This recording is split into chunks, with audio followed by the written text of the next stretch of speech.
monitoring people that it has an individualized, particularized suspicion of wrongdoing for, right? We think about this in the investigative means, right? Like all those TV shows where they're like, go and get a warrant. The reason they have to do that, like we fought a revolution over this, a couple hundred years back, is the idea that when we had, kings, when we had governments of absolute power, they could simply go in your home and go, is this guy a pot smoker? Get his diary, whatever it is. And just like if you find evidence of a crime, you march him off to prison and it's all good. You found evidence, they're a criminal. Or you didn't find evidence, well, no harm, no foul. You're just doing what government does. We were trying to build a better system where yes, the government has extraordinary capabilities, but it only uses them where they're necessary, right? Where they're proportionate to the threat that is presented by this person. We shouldn't be afraid of the person who's got like a baggie of weed in their dresser or something like that. That is not a threat to national security. That is not a threat to public safety. But what happened in the wake of 9/11 was a whole bunch of government officials got together behind closed doors, and this was actually led, interestingly enough, by the Vice President of the United States, Cheney. Everybody remembers that name, or hopefully can look that name up, Dick Cheney, and his personal attorney, sort of the Giuliani of Dick Cheney, a guy named David Addington. And this lawyer, David Addington, wrote a secret legal interpretation that no one else was allowed to see. It was kept in the Vice President's safe at the White House. They weren't giving this, even when they told people, and it was just a couple people in Congress. Nancy Pelosi was one of them, and a couple of these other folks. When they talked to the heads of the agency, the NSA and the CIA and the FBI and all this stuff, they told them, the White House and the Office of Legal Counsel and, the president's attorneys, all of these guys had decided this would be legal to do. But we can't tell you why. We can't show you the legal authorization for it. You just got to take our word for it. And so they did this, and this became a mass surveillance program called Stellar Wind, which they said was supposed to monitor the phone calls and internet communications, emails, and things like that of everybody in the United States and around the world who they could get access to for links to Al-Qaeda. Because if you remember in the wake of the September 11th attacks, they were saying, we thought there could be sleeper cells of Al-Qaeda that were just, peppered all throughout the country and they were going to spring up at any moment. Of course, like weapons of mass destruction, it just didn't exist. It was all a power grab. But on that basis, they started doing this in secret, and it was completely unconstitutional. It was completely illegal, even under the very loose requirements of the Patriot Act. But they did it for so long that they got comfortable with it, and they thought, this is a really powerful capability. What if we started using this for stuff that was other than terrorism? Because it wasn't finding any terrorists, because there weren't any terrorists in this context that they were looking for them. And the ones who, where there were terrorists, the program wasn't effective because these were guys in Pakistan that weren't using, email and phone calls. They were getting on a, moped with their cousin who was a courier, who was bringing a letter to his guy, who runs the food stand or whatever. But bit by bit over time, this grew and grew and grew, and there were scandals. And if you want to drill down on these later, I'll go into them. But what happened was step by step by step, our constitutional rights were changed. And we weren't allowed to know it. We were never granted a vote on it. And even the many members of Congress, right, 535 in the United States, they were prohibited from knowing this. And instead, they told only a few select people. In the original case, there were only 8 members of Congress, called the Gang of 8, who knew about this. Then there were the people on the intelligence committees, both in the Senate and the House, who were told about this. But they were only told partially about it. They weren't told the full scope of it. And now that they had been told about it, because they had security clearances and things like that, they weren't allowed to tell anybody else, even if they objected to it. And we had one senator, Ron Wyden, and another one, I believe, Tom Udall was the name of him, who did object to this and who wanted something to happen, but because they couldn't tell anybody that was happening, they were sort of doing these weird Lassie barks to the press, where they were like, we have grave concerns about the way these programs are being carried out. but nobody knew what they were talking about. And so journalists were like, they've got concerns. What is that, Lassie? What are you trying to say? Timmy's in well? But they were getting it wrong. They couldn't tell what was happening. And so what had happened was that we, the American people, had sort of lost our seat at the table of government. We were no longer partner to government. We had simply become subject to government. And I think everybody who's in the world today, who is aware of what's going on, whether it's under this administration, the last administration, the one before that, right? They have seen a constant kind of shift where we, the public, have less say and less influence over the policy of government. With each passing year, there's kind of a new class that's being created, a government class, and then the public civil class that are held to different standards of behavior. And when we start talking about leaking and whistleblowing, this becomes even more clear. And so what I did was I wanted to clarify that kind of Lassie bark, right? I just wanted everybody to know what was going on. I didn't want to say the government can't do this. I didn't want to say this is how you guys have to live, because that's not for me to say. But I do believe that everybody in the United States, and more broadly people in the world who are having their rights violated by a government, should have at least an understanding of how that is happening, what the authorities, sort of the policies and programs that are enabling that are, so that they can protest them, so that they can cast a vote about them, so that they can say, you know what? You guys say this is okay, but I disagree. This is not okay. I object, and I want things to change. And so I gathered evidence of what I believe to be criminal or unconstitutional activity on the part of the government. And I gave this to journalists, right? Now, I gave this to journalists under a very strict condition here, which was that they publish no story in this archive of information simply because it was interesting, right? No clickbait, not anything just because they thought it would make news, it would get them awards. They would only publish stories that they were willing to make an institutional judgment and stand behind. And this was 3 different newspapers, that it was in the public interest to know. And so then beyond that, there was additional, because if you could see sort of what I was doing here, what had happened, what had led us into this pitfall, was that the system of checks and balances that's supposed to self-regulate our government had failed. The courts had abdicated their role in policing the executive and the Congress because terrorism was such a hot argument at the time. They were worried about being criticized and blamed if something went wrong and an attack did go through. And they didn't have access to the information that the programs were ineffective, so they were just taking the government's word for it. And they didn't want to wade in. Congress, most of them didn't even know, right? And the ones who did know, it was the same thing. They were getting their pockets stuffed with money by the defense contractors that were getting rich for building these systems that were violating the rights of each of us. So they benefited by just saying nothing. And then the executive themselves, whether we're talking about Bush, right, whether we're talking about Obama, or whether we're talking about Trump now, all these guys were okay with a constantly growing surveillance state because they're the ones whose hands were on the lever at the time. They got to aim it. They got to use it. If you had a little search box in front of you, they would give you the email history and, of everybody in the United States. Anybody you want, if you could pull up their text messages, anybody you want, if you could see anything they've ever typed into that Google search box, right? Joe, what is the worst thing you've ever typed into that search box?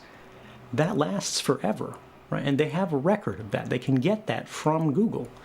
And so this was the whole thing. How do we correct for that? So when you have somebody who wants to inform the public of something, and we'll get into the proper channels arguments later, but you can't go through the institution to get these corrected because the institution knows it's wrong and is doing it anyway, right? That's the whole origin of the program, is they want to do something that they're not allowed to do. What do? Right. And so I didn't want to say I'm the president of secrets. I didn't want to just put this stuff on the internet, and I could have. I'm a technologist, right? I worked with the journalists, and then to create an adversarial step, right?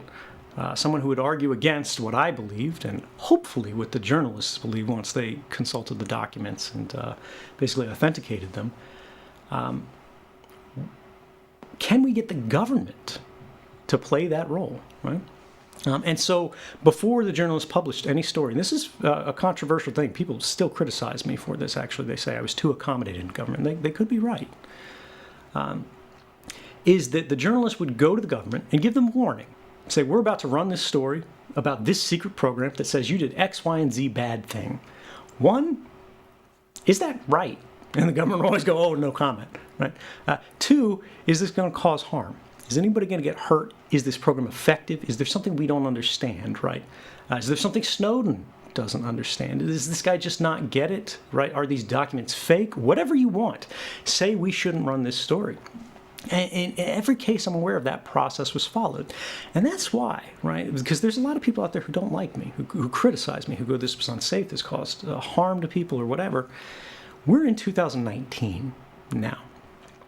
I came forward, and these stories won the Pulitzer Prize for Public Service Journalism, starting way back in June of 2013.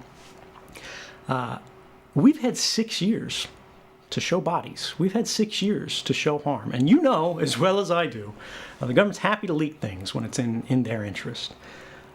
Nobody has been hurt as a result of these disclosures because everyone who was involved in them was so careful. We wanted to maximize the public benefit while mitigating the potential risks.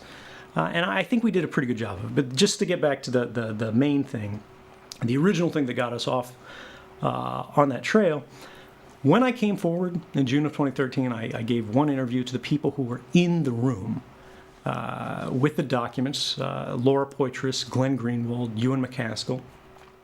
And I said who I was. I said why I was doing this. I said what this was about, why it matters, and that we were constructing a system of turnkey tyranny. And even if you trust that to Obama, you never know whose hand is going to be on that key next. And all they have to do is turn it. And there's nothing we can do to stop it. The only thing that's restraining these programs really is policy, more so than law. And the president at any time can sign a napkin, and those policies change.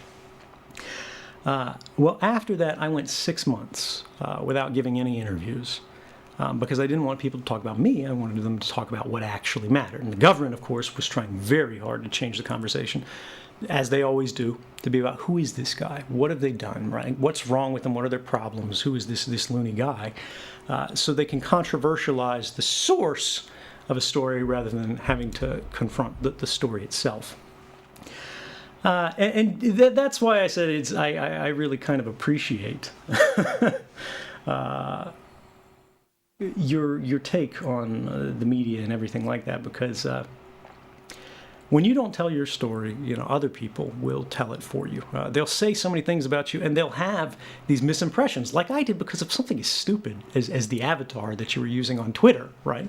Where I think it's a certain kind of show with a certain kind of guy, and it's this crazy stuff. But when I actually listen to you, when I actually look at the facts, right, and when I hear you just speak, I go, actually, this is a thoughtful guy. Actually, this is somebody who does care, who does want to look at these things deeply. And appearances and our first impressions can be very misleading. I work hard on that. I try to mislead people. It's good. Works to my advantage. You're doing a good job, man. Thank you. I want to bring it back to when you first started with the NSA. You started as a contractor, right? What was your initial impression, and when did you know that things were really squirrely with the programs they were implementing? So I'm not saying this to put you on the spot. I know you've been a busy guy. I know you haven't done. I think shows recently. You come back from break, right? But have you read the book? Because it'll just help me put your things book. in frame. If you haven't got a chance to read it, my book. No, I have not read your book or got a copy of it. Okay, well, I will send you a signed copy, brother. Beautiful. And I hope you'll read it, and I hope you'll enjoy it. But all right, so I had a really weird history in the intelligence community. I grew up in a federal family in the shadow of Fort Meade, right? All these little suburban communities in Maryland where basically the entire industry of the state is the federal government of all these different agencies, and then all the subcontractors, all the defense industries that serve that government and really are kind of our war-making machine, our system of control for the country and the world broadly. All that stuff spreads in, a couple 100-mile radius out of D.C. My mother worked for the district courts, or rather the federal courts, and it's kind of funny because she still works there, and those are the courts that are trying to throw me in jail for the rest of my life now. My father worked for the Coast Guard, retired after 30 years. My grandfather was an admiral, and then he worked for the FBI. As far back as it goes, my family, my whole line of family, even generations back, was working for the government. So it was pretty ordinary, pretty expected for me to go into the same kind of work. Now, I wasn't super successful in school because I felt, and this is the most arrogant thing in the world that anybody says,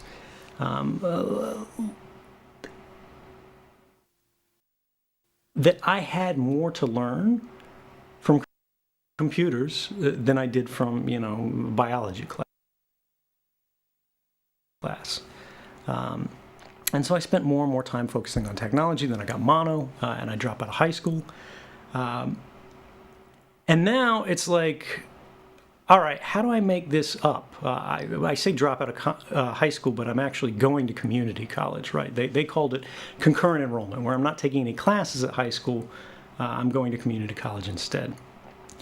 And I'm not doing that great there either. Like, it's fine, I'm enjoying it, but, school is school. I can't wait to be grown. You were bored. And yeah, I mean, I think a lot of people have felt that, but I ran into somebody at the community college who ran their own home-based business doing web design. And they could see I was kind of technical, and they went, hey, do you want to work for me? And I was like, well, that sounds great. And so I started doing web design really, really early on. This is like, I don't know, probably 1998 vintage, during the big boom and then the collapse that followed. And the funny thing is, she was married to an NSA analyst, a linguist, right? And so she lived on Fort Meade, and she ran her business out of their home on Fort Meade that's right up the street from the NSA. So before I'm even working there, I'm driving past this building all of the time and trying to figure out, what the next step is going to be. And I enjoy this. It's a good thing for me, and it works well. And I start getting trained and certified, all these little industry stamps you've got to get as a technologist to say, oh, you know this program or whatever, and just start climbing the ladder. But then 9/11 happens, and I'm on Fort Meade when 9/11 happens. I'm just going into work, and I tell this in the book in some detail, and I think it's very much worth reading for people who don't know this, because this is forgotten history. That How old were you at the time? I was born in '83, so I was probably 18 years old, I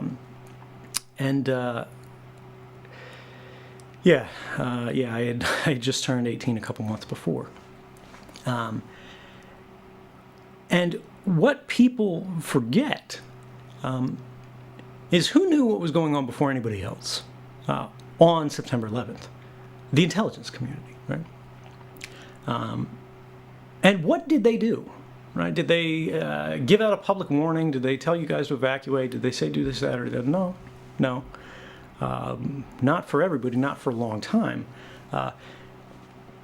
But at the NSA, then director Michael Hayden, he was a general, he later became director of the CIA, ordered the entire campus evacuated of thousands, tens of thousands of people, actually, and just said, go home, right?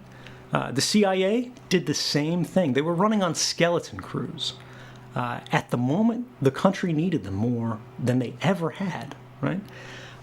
And I get a call, I hear a call that's from my boss's wife,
He assaulted the customer, grabbed the cash, and ran out. So, how? Say when.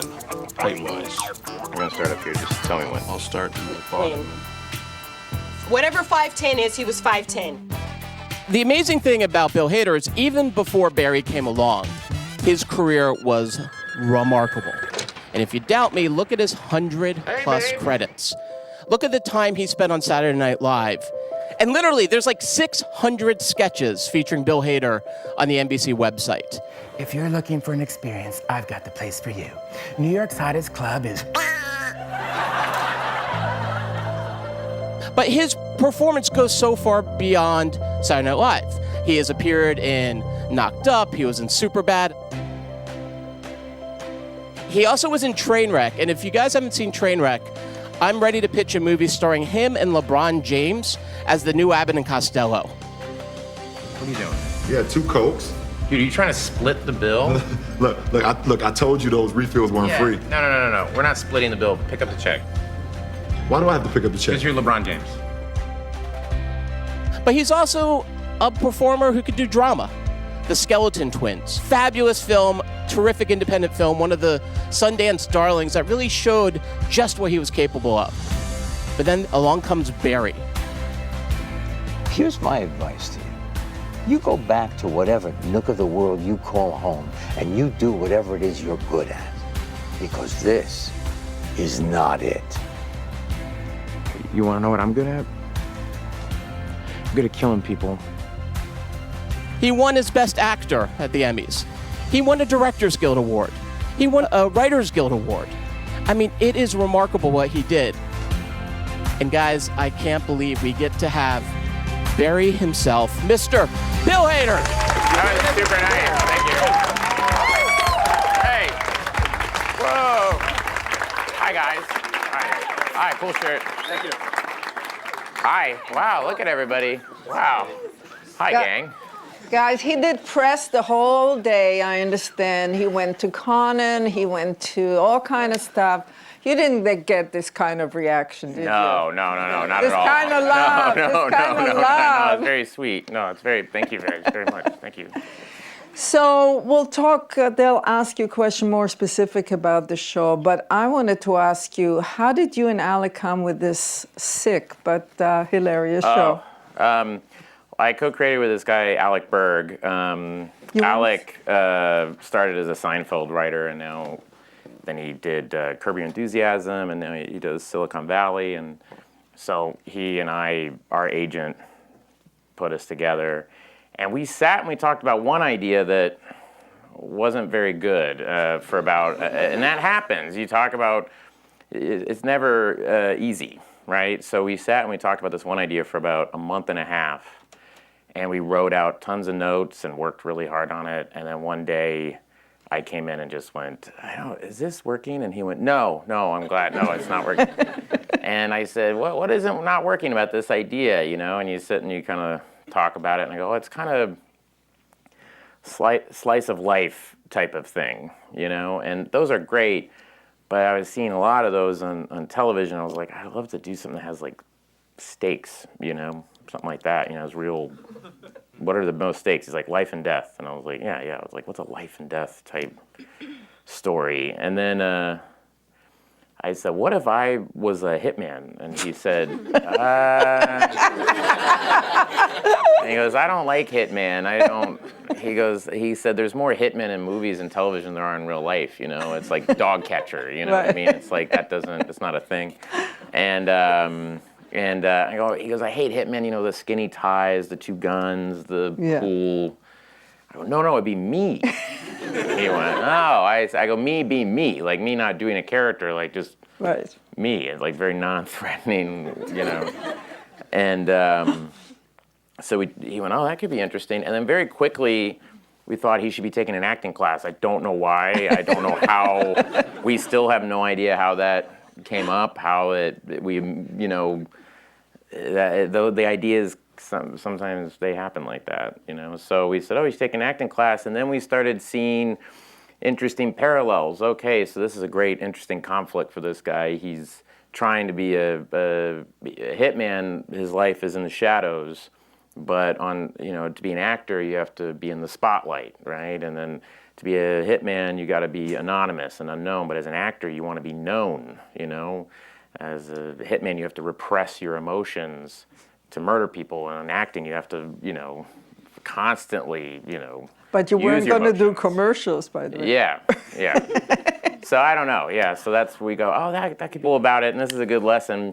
You tell everyone we told about it, they went, yeah, okay, I know. Yeah, you as a hitman who wants to be an actor, okay, I know what that is. And everyone has a picture in their mind what your idea is, but it's your idea, but I might do it differently. And it was very satisfying when people would watch the pilot that you guys watched and go, oh, this is not at all what I was expecting. I thought it was going to be real goofy and kind of glib, and I was like, no, we can't be glib about the violence. We can't. It's an emotional story about this guy dealing with guilt and hoping for redemption and all this stuff,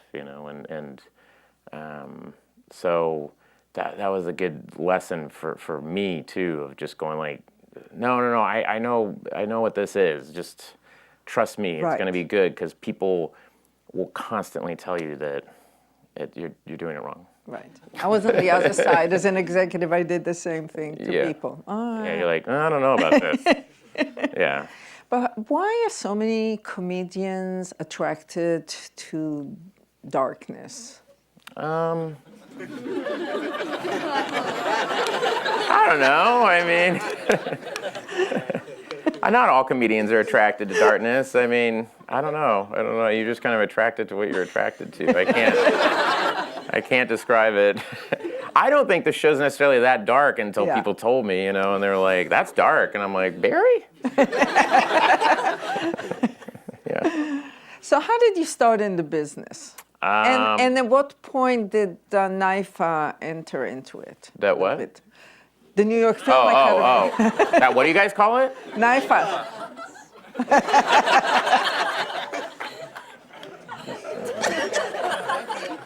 They did not call it that in 1996 when I went here, guys. It was NYFA. I grew up in Tulsa, Oklahoma, and I loved movies. And when I was growing up, gonna sound like an old guy, but you didn't have the internet, you had none of these. To watch a movie, I was a movie fanatic, and to watch something, you had to really hunt it down. You had to it was awful, and it was terrible. But in the back of Premiere Magazine, there was a thing for NYFA, New York Film Academy. And I went, whoa, and I had terrible grades. And I couldn't get into New York, NYU. There was no way. But it was my junior year of high school, and I was like, I went to my parents and said, I'd like to go to this. And they said, okay, sure, if that's what you want to do this summer. I mean, they saw that I was making short films and stuff on my own, and I was writing scripts. They saw that I wasn't just doing drugs and drinking.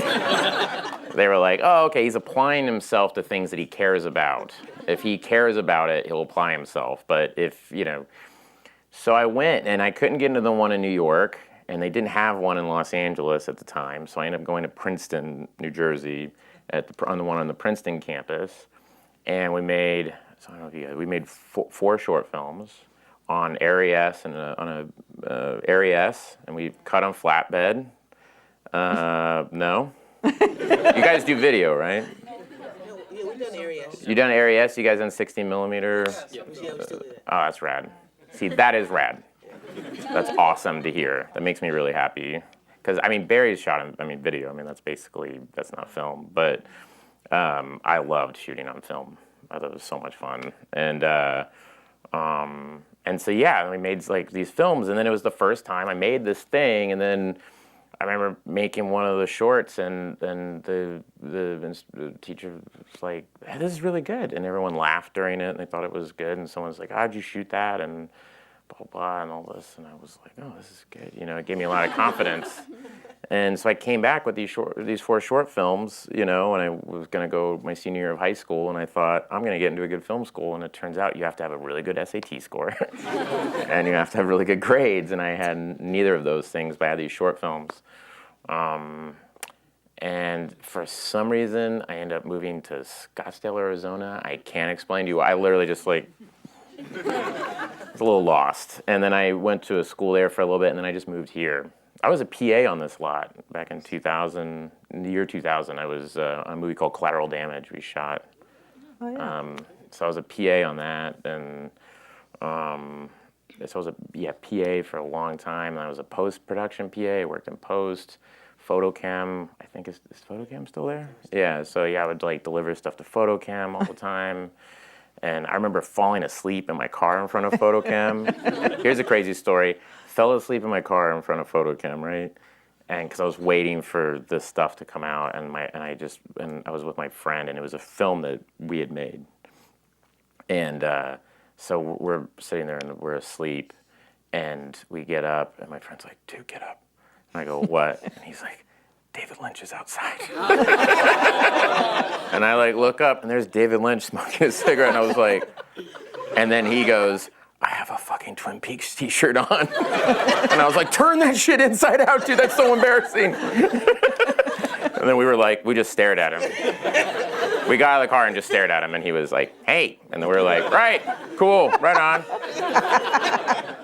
And then my friend was way more savvy than I just like stared at him, and he was like, "What are you doing?" He goes, "Oh, I'm working on this movie about a guy who drives a tractor across country, and a straight story, which is a beautiful movie." And so that was like my first celebrity sighting, and I was like, "Oh my God, everywhere you go, there's just like amazing directors just hanging out." Yeah. So let me ask you something. I watched your impression of Keith Harrington. Keith Morrison? Keith Morrison. Oh. Dateline.